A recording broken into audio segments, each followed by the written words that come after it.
Good afternoon. I hope your English is as good as your Polish. But my apologies for not being able to address you in your own language. I prepared a speech, and then towards the end I also would like to show a small video on YouTube. So first of all, let me thank the organizers for inviting me to the conference and congratulate the students of the Mickiewicza Lyceum for this event. I also would like to thank the Faculty of Theology of the University of Silesia for hosting the conference.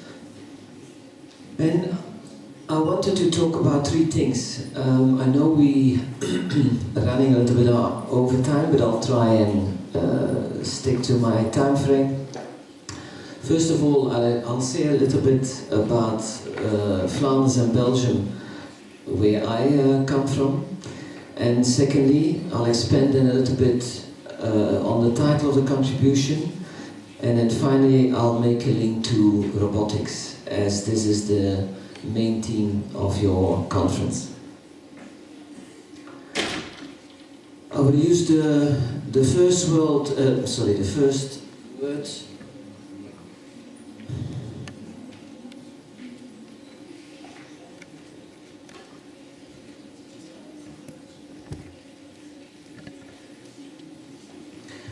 The first word of your conference is autonomous, and I'll start talking a little bit about that, because in our case it actually is quite important.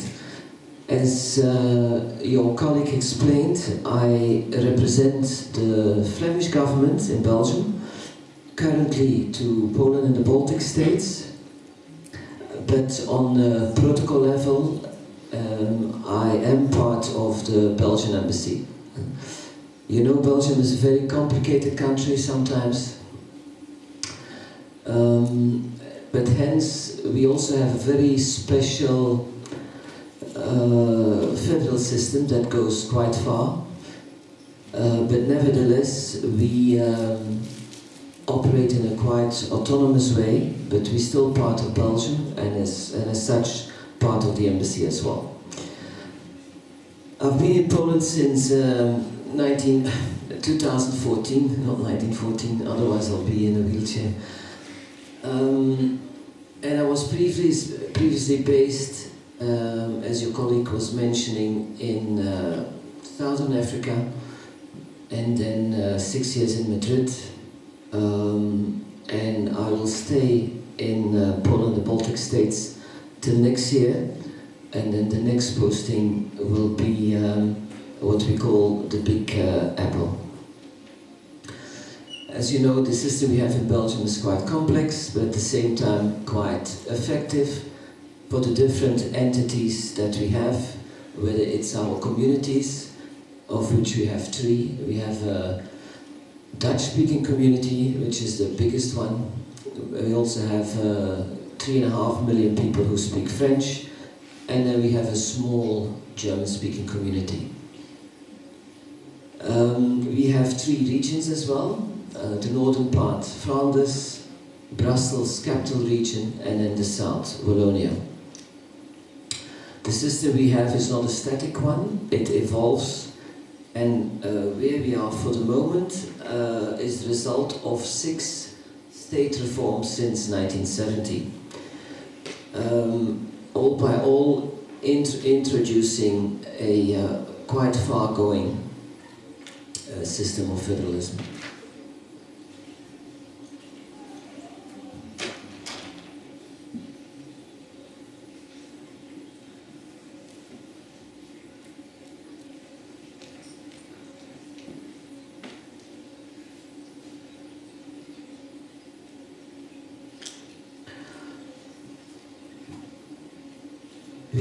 Our system is based on 3 pillars with their own range of competencies. We have a federal pillar, a community one, and a regional one. Now, the Belgian system is quite unique in the world, and it's also important to know that we have a number of characteristics which are important. So, one of the important things is that each entity has its own powers. When it's exclusive, it means that only that community or region is in charge, so there won't be any overlap or duplication with the federal level, so to speak. A few examples of that is culture, but also education, universities. So in Belgium, we don't have any national ministry of education. Doesn't exist. Yeah. We don't have a ministry of sport, we don't have a ministry of infrastructure, we don't have a national ministry of fisheries, for example. So whatever is handled after the 6 state reforms and decided by Parliament to be handled by the regional entities or community entities remains there. So there's no duplication, no overlap. Each entity has its own separately elected parliament, own government, own administration, own set of advisory bodies, own legislation. It all sounds complex, but there is no overlap. I'm not saying it's perfect. Here and there, the different competencies should be more harmonized. Yeah. There's no hierarchy between the different entities or regarding their competencies. As I said, there's no overlap possible. There are a few examples sometimes where it can be, and I'll give one. A few years ago, we were faced with a problem. The federal government, who at the time still was in charge of arms trade, even though the regions are in charge of foreign trade, but arms trade remained the competency of the federal government, they couldn't agree on an agreement to sell high-powered machine guns to Nepal at the time. Nepal at the time, goes back about 10 years, Nepal at the time had left-wing guerrilla at the time, and so the fear was the army was going to use those machine guns also towards possible the population. So they couldn't agree, so what they decided then was to actually make arms trade also a regional competency. As the arms were produced in the south of the country, it became the responsibility of the Balloon government, and they gave the license to export.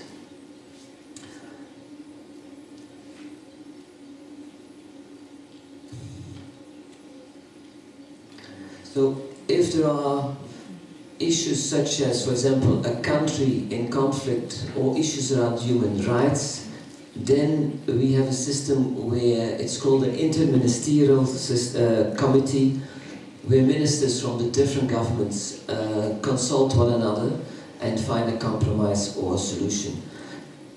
The international part is something that we have since 1993, and we use what we call the in foro interno, in foro externo principle, meaning that each entity executes its competencies both inside and outside Belgium under the form of treaties, agreements, and also in terms of diplomatic representations. I won't go more into the structure of the way we operate.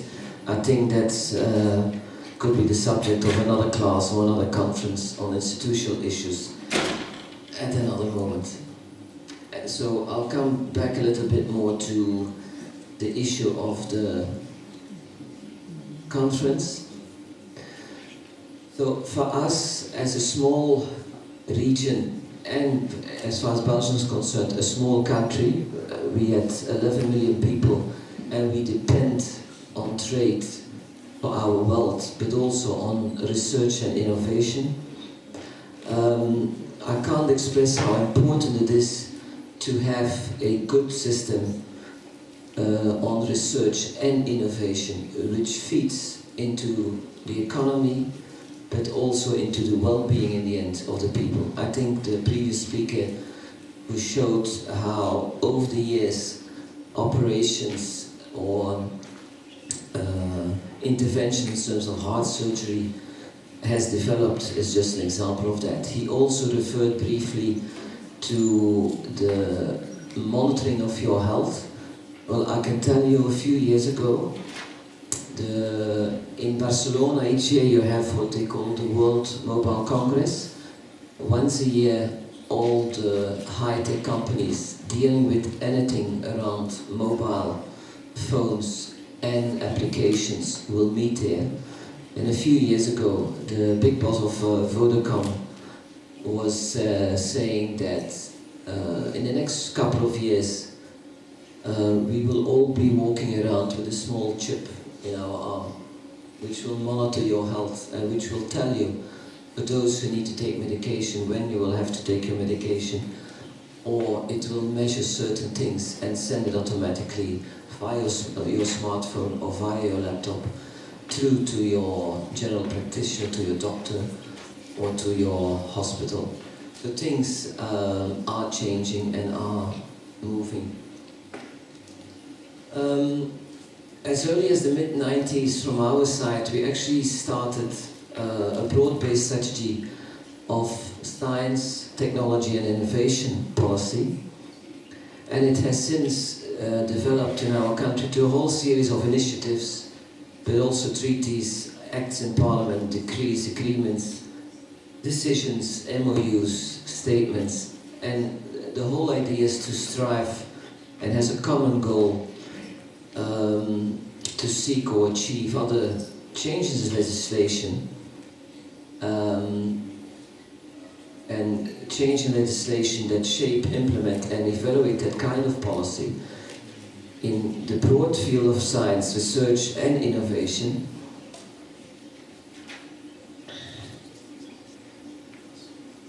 Now, in order to do that, we all recognize the importance, but you can't do it if you don't have any funds or means to do it. And in our system, research, R&D for that matter, gets a substantial amount of the public budget. A lot of the programs are jointly run with the private sector, but the government is putting quite a lot of money in. To give you an idea, our budget for the government last year, 2017, came to 43 billion euro, so multiply by 4.1 or 4.2. And of that, but you can see it across all the policy domains, the budget that we had from the government for science and innovation policy was about 2.4 billion, out of which 1.5 billion was strictly for R&D. Now, on top of that, even though science technology is mainly a regional competency, there are some technology institutions on a federal level, so they also have a budget for that, and they allocated 282 million from the federal budget, and we also get about 160 million a year from the EU Horizon 2020. For those who have a link with universities, Horizon 2020 are projects where different universities, researchers hand in joint proposals. And then a small amount is still coming from the EU's regional policy program.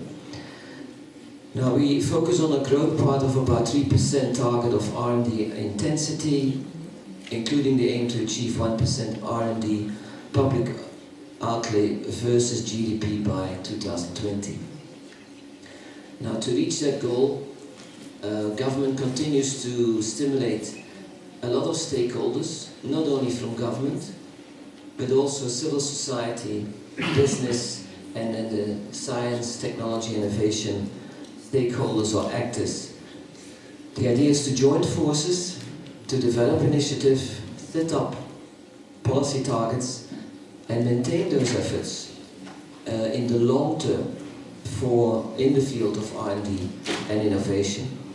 Now, in our case, the backbone of innovation R&D actually remains with 5 university associations. There's the KU Leuven, it's the Catholic University of Louvain, University in Ghent, the one in Antwerp, the one in Brussels, and the one in Limburg. We have 4 strategic research centers, EMEC and iMinds, then one around transport, one around biotechnology, and a 4th one on Flanders make. Some of those institutions other knowledge institutions focus on other specific domains, like more in terms of marine sciences, tropical health, agricultural research, and a number of collective research institutes in very specific fields. A lot of these institutions also have a lot of links on international level. These days, a lot is done on an international level with a lot of cooperation. So some of our main research centers also have branches or partnerships, particularly in the US and also in Asia. We also have a particular system how we fund that, but I think that we can also look at another time. What I will do, and then I'll make a little bit a link to robotics, I will speak a little bit more about one of our strategic centers, EMEC iMinds, and then link it to robotics. EMEC was set up in '84, and they're actually the world-leading center, research center, in terms of nanotechnology and nanoelectronics. Those results you can apply in healthcare, and I think the chip that the previous speaker was referring to is a good example of that. It gets used in smart electronics, but also sustainable energy, transport, smart logistics, and they cooperate with business partners such as Intel. I know if you look at your laptop, you will all see something about Intel and what kind of processing chip you are using. Samsung and SanDisk are also very familiar names. Now together they develop the latest technology in terms of chips. To give you an idea, at IMEC, the main office is in the university or close to the University of Leuven. Currently they have about researchers from 73 countries and a total of about 1,800 staff almost. And what they do actually, they were initially set up also as not only a research center, but also kind of a spin-off between university life and business. So they do a lot of, what they're trying to do is to bridge the gap between the research and the industry through a lot of spin-offs, for example, into research into photovoltaics, analog chip design, satellite navigation, infrared detectors, through subsidiaries in Belgium, but also, as I said, in the US and Asia, but then more specifically, they're based in Florida and in Shanghai. Now, linked to IMEC is iMinds. Last year they actually joined and became one. And iMinds was and is still doing a lot of strategic research on ICT and in the development of broadband applications. The research objective was to offer solutions for key social and economic issues, such as e-health. I'm not sure whether you heard a lot about e-health, but e-health will become more and more important into the whole health sector worldwide. New media, mobility, logistics, enabling technologies, and e-government. It also drove digital innovation for society and the economy through different strategic and applied research on key digital technology. Also at iMinds, They had researchers for about 55 countries and were employing about 1,000 people. So they merged and they became the world leading research center for electronics and digital technology. So at the moment they have about 3,500 researchers, and they also have quite unique what we call clean rooms. Clean rooms are those rooms where a lot of people are walking around in those white suits with as least dust as possible. So they have about 12,000 square meters of clean rooms and the most advanced equipment for research into that next generation of technologies, start of state-of-the-art bio labs, network labs and imaging labs. Now, one of the projects they're working on, not only them, with a number of partners, and one of the partners is the car assembly company, or the car company Audi in Brussels. They worked on a new project on the collaboration between the newest generation of industrial robots and its human colleagues in one single shared working space. Yeah, without any safety cages, and the robot they developed, his name is Walt. Now Walt is not a robot, but I'm not sure whether that word has been used before here this morning, but a cobot. Yeah, and a cobot is a collaborative robot. I will show you just now a YouTube video about Walt.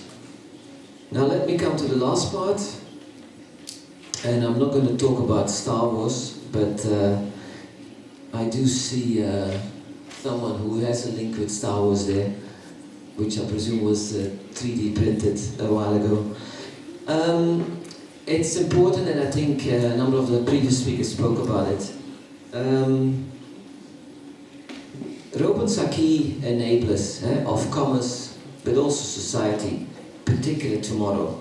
And they are, and they have been changing the way we work. Now they are precise and ideal for certain tasks, dangerous tasks, hazardous tasks. They boost in productivity, they cut costs, and they enable an optimized use of resources. Now, as a result, the sector is expected to grow faster than the rest of the economy as robots become more and more intertwined in our life. As you could see earlier on, in another 5 years you won't have to do any cooking anymore. We'll have robots doing the cooking for us. Not sure whether that's a good thing though. More and more robotics are integrated in crucial sectors such as health, microelectronics, automotive sector, agriculture, medical technology. I mean, we also looked at some of the way as to how surgery is being done.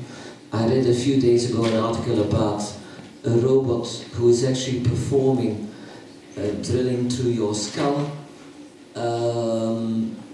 So things are moving in that direction. So some of those things that enable also those robots to work are important sectors in our research, in our economy. So robots won't work without any of the nano or micro technology. There's cloud computing, there's mechatronics, there's the automotive and smart devices, all needed for a robot to work. So I'm going to come back to the project that I spoke to you about a little bit earlier on. So it's a project with different partners, academic, private business, research. It's called Klaxon, I'm not sure in French as well, you know, the hooter of a car in French is called klaxon. So if you want to translate in English, or literally klaxon. But what it does, it investigates new way how people can cooperate and collaborate with industrial robots. The project gave birth to a robot called Volt. It's a learning, interactive, collaborative robot, used by Audi in its Brussels facility.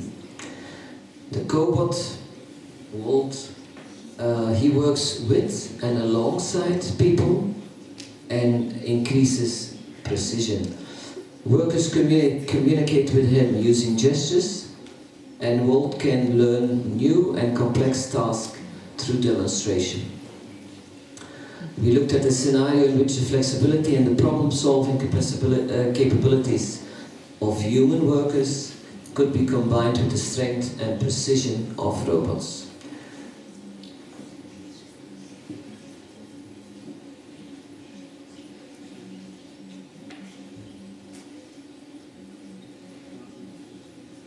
Looking at all that, now how will the use of cobots within the broader industry 4.0 movement, or we also talk about factories of the future, affect us in social terms? It's important to understand in the past 20-30 years, the introduction of robots, particularly in an industrial environment, has always come at the expense of jobs. Well, there's been a lot of strikes, people are concerned about losing their job by introducing robots. Therefore also when the project around Volt started, the operators on the work floor, the people who work at Audi, replied initially that they thought those robots will replace them. Now, gradually throughout the project, those concerns disappeared when they saw how those machines or those cobots could actually support them in their work. Not take their work away from them, but support them. And an approach like that, in which the emphasis is called on what we call workable work, and which aims to alleviate the worker's job instead of replacing them or taking them away from them, was not something that they had encountered before.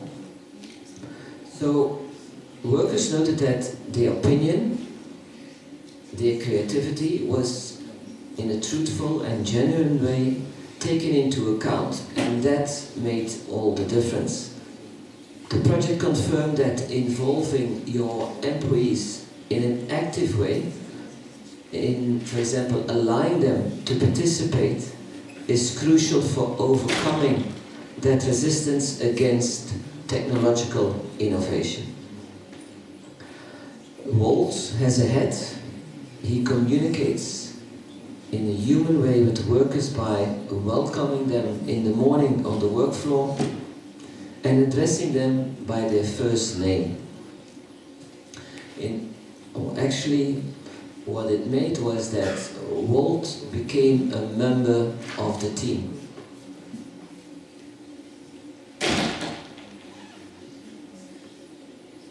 But we still have a long way to go. Nevertheless, even though we need to pay attention to the human-robotic interaction, we shouldn't forget that cobots need to be seen as a tool, and we should ask ourselves what kind of tasks are ideal, and we should ask ourselves and what tasks can be better performed by humans. The nice lady we saw earlier on as a robot.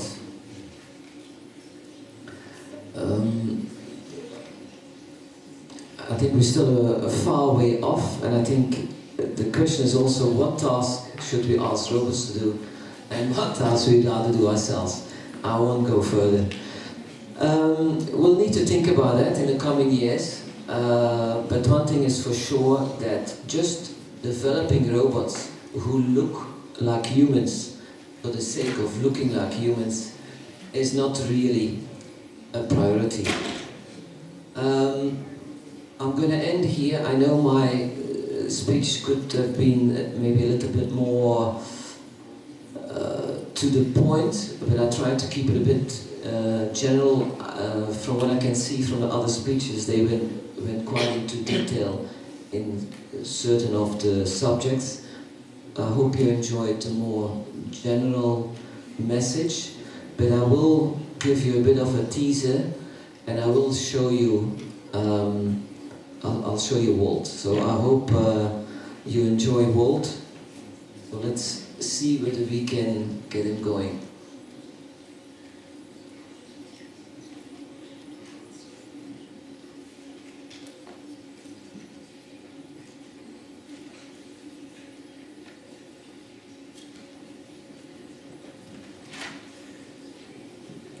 Yeah, so maybe this.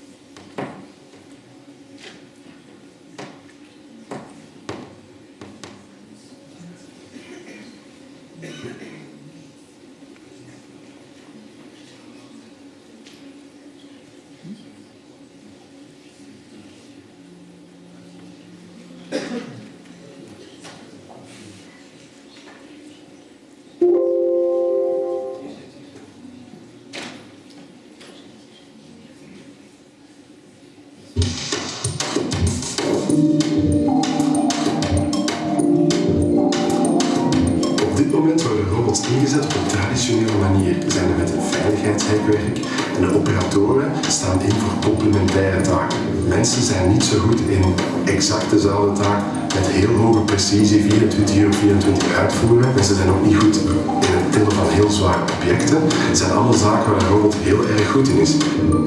In het Klakson-project hebben wij gewerkt met een cobot. Een cobot is een robot die ingezet kan worden naast de mens. Er zit boordevol sensoren die kan de mens detecteren. Als de mens er niet bij komt, gaat hij langzamer opereren. En als de mens de robot aanraakt, gaat hij zelf stoppen.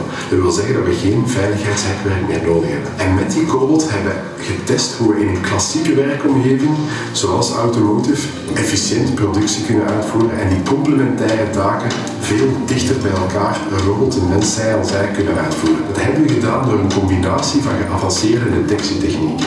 Enerzijds een thermische camera, die kan herkennen wanneer een operator een stuk net heeft aangeraakt. Een dieptecamera die het traject volledig kan scannen. En een visuele camera die het gezicht kan herkennen van de operator. We zijn eigenlijk in een traject gestapt dat we proeftuinonderzoek noemen. En daarmee gaan we samen met die operatoren gaan zoeken van oké, welke verwachtingen hebben jullie, welke vrezen hebben jullie en hoe willen jullie inderdaad met die robot gaan interageren. Als we aan de operatoren dan vroegen van hoe willen jullie met zo'n nieuwe cobot gaan werken, leerden we al snel dat ze eigenlijk gewoon er tegen zouden willen praten. Dat is natuurlijk in zo'n lawaardige omgeving sowieso eigenlijk niet mogelijk. Vandaar dat we dan zijn gaan kijken naar een volgende optie die zij ook wel aantrekkelijk vonden, is namelijk het werken met gebaren.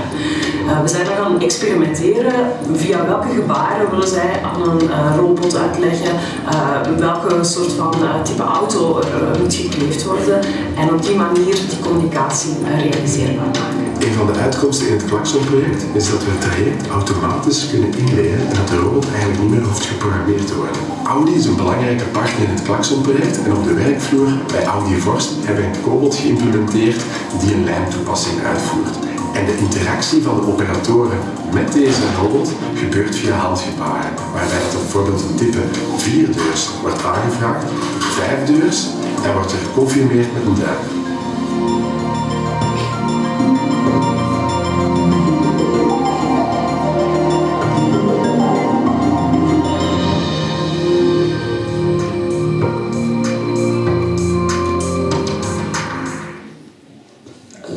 If you go on YouTube, you'll find another one. I don't think we'll show it now, but if you're interested to hear and read or see a little bit more about Walt, you'll find it back on YouTube. Thank you very much. and I hope you enjoyed it. And to the organizers, thank you very much for organizing the conference. Don't run too fast, we don't want any health issues.